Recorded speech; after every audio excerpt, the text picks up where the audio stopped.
नमस्कार, मी रुपाली पाककलेमध्ये तुमचं खूप खूप खूप मनापासून स्वागत। चिकन बिर्याणीला सुद्धा मागे काढणारी आज आपण सोयाबीन बिर्याणी कशी करायची ते बघणार आहोत। अगदी झटपट ही रेसिपी तयार होते। तुमच्याकडे खास कोणी पाहुणे येणार असतील किंवा चिकन बिर्याणी खाण्याची इच्छा झाली असेल त्यावेळेस तुम्ही ही बिर्याणी नक्की करून बघा। सगळेजण आवडीने खातील इतकी चविष्ट बिर्याणी तयार होते। कोणत्याही भाज्या न वापरता एकदम ही बिर्याणी ज्युसी तयार होते। चला मग जास्तीचा वेळ न दवडता आपण लगेचच रेसिपीला सुरुवात करूया। इथे मी 1 ग्लास बासमती तांदूळ घेतलेले आहेत। तांदूळ आपल्याला 5 मिनिटांसाठी भिजवून ठेवायचा आहे। त्यानंतरच आपल्याला हा भात शिजवून घ्यायचा आहे। तर भात शिजवण्यासाठी पाणी इथे गरम करून घेतलेलं आहे आणि भात सुद्धा मी इथे कुकरमध्ये शिजवून घेणार आहे। त्यामुळे भात आपला पटकन सुद्धा तयार होतो आणि जास्तीचा पसारा सुद्धा होत नाही। आता पाण्यामध्ये आपल्याला चवीनुसार मीठ घालायचं आहे आणि त्यानंतर इथे मी 1 चमचा तूप घातलेला आहे।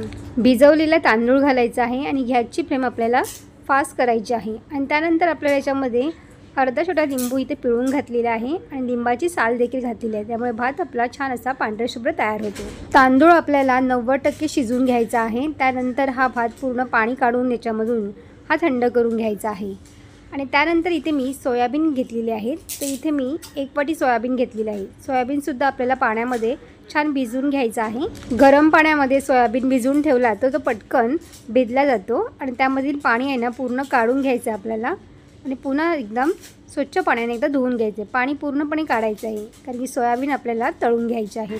अशा पद्धतीने एकदा सोयाबीन बिर्याणी करून बघा, खरंच न खाणारे सुद्धा आवडीने खातील। सोयाबीनमधलं पाणी काढून झाल्यानंतर सोयाबीन पूर्णपणे असे कोरडे झालेत बघा। आता इथे मी तेल गरम करायला ठेवलेलं आहे। तर तेल मी इथे कुकरमध्येच गरम करायला ठेवलेलं आहे म्हणजे जास्त एक्स्ट्रा जर तेल राहिलं तर त्याचमध्ये आपण बिर्याणी तयार करू शकतो। तर आपल्याला अगदी थोडं तेल घ्यायचं आहे। या तेलामध्ये आपल्याला छान एकदम क्रिस्पी होईपर्यंत हे सोयाबीन तळून घ्यायचे आहेत। सोयाबीन छान क्रिस्पी आणि कुरकुरीत झाले ना तर बिर्याणी खाताना सुद्धा ते चवीला मस्त लागतात। तर अशा पद्धतीने बघा छान इथे क्रिस्पी झालेले आहेत। तर तुम्ही ते बघू शकता बघा सोयाबीनचा कलर चेंज झालेला आहे। आता आपण याला काढून घेऊया।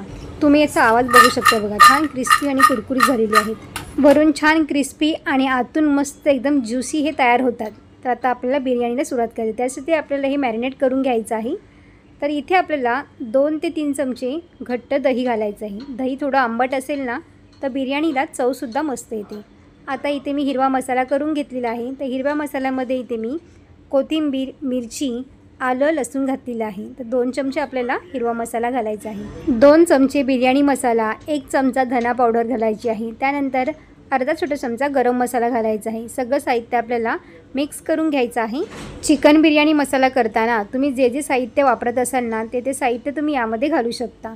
तर सगळं इथे मिक्स करून झाल्यानंतर आपल्याला याच्यामध्ये 2 चमचे तेल घालायचं आहे आणि 1 चमचा यामध्ये इथे मी लाल तिखट मसाला घातलेला आहे। चवीनुसार मीठ घालायचं आहे। पुन्हा छान मिक्स करून घ्यायचं आहे। बिर्याणीसाठी लागणारा कांदा आणि टोमॅटो आपण कापून ठेवेपर्यंत हे आपल्याला मॅरिनेट करायला ठेवायचं आहे। आपण ही बिर्याणी कुकरमध्येच तयार करणार आहोत। ज्यामध्ये आपण सोयाबीन तळून घेतले होते त्याच कुकरमध्ये आपल्याला पुन्हा थोडंसं तेल घालायचं आहे। तेल छान तापून घ्यायचं आहे। त्यानंतर यामध्ये अर्धा छोटा चमचा जिरं घातलेलं आहे। 2 कांदे आपल्याला उभे पातळ चिरायचे आहेत ते सुद्धा यामध्ये घालायचे आहेत। कांदे छान आपल्याला परतून घ्यायचे आहे। कांदा जर छान परतल्यानंतर बिर्याणीला चव मस्त येते। एकदम गोडसर आपल्याला ही बिर्याणी लागत नाही। त्यामुळे कांदा छान आपल्याला परतून घ्यायचा आहे। यामध्ये मी कोणताही खडे मसाला वापरलेला नाही तरीसुद्धा चव मात्र ह्या बिर्याणीला मस्त येते। आता इथे आपला कांदा छान परतून झालेला आहे आणि त्यानंतर आपल्याला 1 टोमॅटो बारीक कट केलेला घालायचा आहे।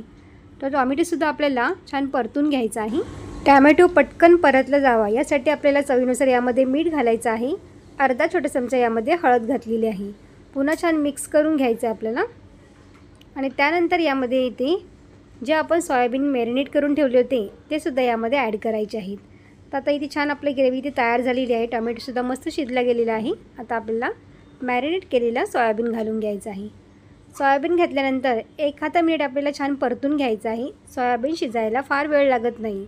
सोयाबीन पटकन शिजला जातो। तेलामध्ये आपल्याला सोयाबीन छान परतून झाल्यानंतर यामध्ये अर्धी वाटी इतकं आपल्याला पाणी घालायचं आहे। सोयाबीन खाली लागू नये यासाठी आपल्याला अर्धी वाटी इतकं पाणी घालायचं आहे आणि त्यानंतर आपल्याला याच्यावरती भात जो शिजवलेला आपण आहे तो याच्यावरती थर लावून द्यायचा आहे।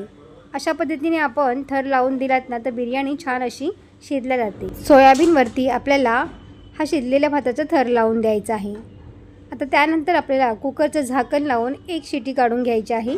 कुकरची शिटी होता होता जरी बंद केलीत ना तरीसुद्धा हा बिर्याणी भात छान शिजला जातो. वरून आपल्याला बारीक केलेली कोथिंबीर घालायची आहे आणि 2 चमचे आपल्याला वरून तूप घालायचं आहे. झाकण लावायचं आहे आणि आपल्याला 1 शिटी याची करून घ्यायची आहे. कुकरची 1 शिटी झाल्यानंतर आपल्या कुकर खोलण्याची जास्त घाई करायची नाही आहे. थोडासा भात आपल्याला मुरू द्यायचा आहे. त्यामुळे भात पटकन शिजला जातो आणि छान असा सुटसुटीत भात आपल्या इथे तयार होतो. तर कुकरची शिटी झालेली आहे. कुकर आपला थोडासा थंडसुद्धा झालेला आहे. त्यानंतर इथे मी खोलून बघितलं बघा आणि तुम्ही बघू शकता बघा भात छान एकदम मस्त एकदम मोकळा झालेला आहे बघा. अशा पद्धतीने कुकरमध्ये ही बिर्याणी शिजून घेतलीत ना तर अजिबात सुद्धा चिकट होत नाही. मस्त एकदम सुटसुटीत भात आपला इथे हा तयार झालेला आहे. चवीला सुद्धा 1 नंबर लागतो. तुम्ही सुद्धा अशा पद्धतीने एक वेळ नक्की ट्राय करून बघा आणि तुम्हाला रेसिपी कशी वाटली मला कमेंट्स करून सांगायला विसरू नका. व्हिडिओ आवडली असेल तर लाईक शेअर आणि सबस्क्राईब करा. बाजूची बेल आयकॉन पण जरूर प्रेस करा जेणेकरून जेव्हा पण मी नवीन व्हिडिओ अपलोड करेन त्याची सर्वात आधी नोटिफिकेशन तुम्हाला पाहायला मिळेल. पुन्हा भेटू अशाच एका नवीन रेसिपीमध्ये. तोपर्यंत मस्त खा आणि स्वस्त रहा. धन्यवाद.